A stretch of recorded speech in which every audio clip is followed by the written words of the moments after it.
we go back, we see that in the golden age of Spain, the center of culture when the dark Europe was in the Dark Ages, 11th centuries, that kind of thing.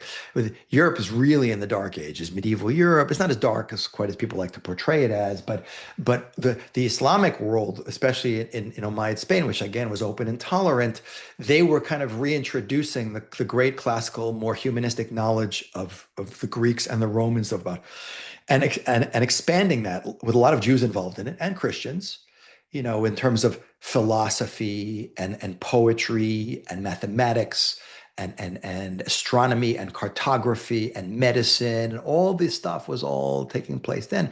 So the Islamic world is really peaking out, going back to this period of time when Europe is at a low and not yet emerged into the Renaissance. The Islamic world is is is uh, is peaked out. But now, in David Price Jones' view, that world has gone into retrogrades. In the Islamic Right. world, the Ottoman Turkish Empire collapses at the end of World War I and is Mm. replaced with Kemal Ataturk by the Republic of Turkey, which is a secular state. So all those great Islamic dynasties and caliphates that had ruled, Umayyads, Abbasids, Fatimids, Ayyubids, Mamluks, Seljuks, Ottomans, these people, they're all don't exist anymore.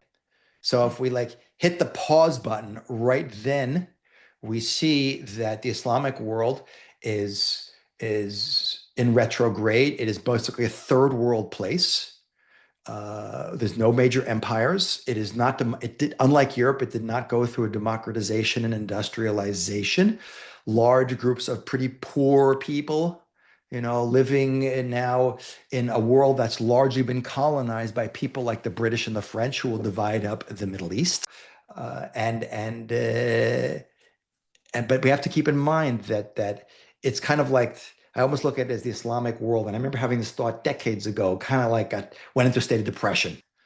Or we seem to have failed. We had that great period of expansion, but our golden age is gone, like all empires, and now we've like contracted into this kind of dysfunctionally poor feudal area with different in the Middle East, different families of tribal Bedouin running around controlling different things and Europe is running the show. And now these European superpowers have not only expelled us from territory that we used to hold, they are now controlling territory, the heart of the Middle East.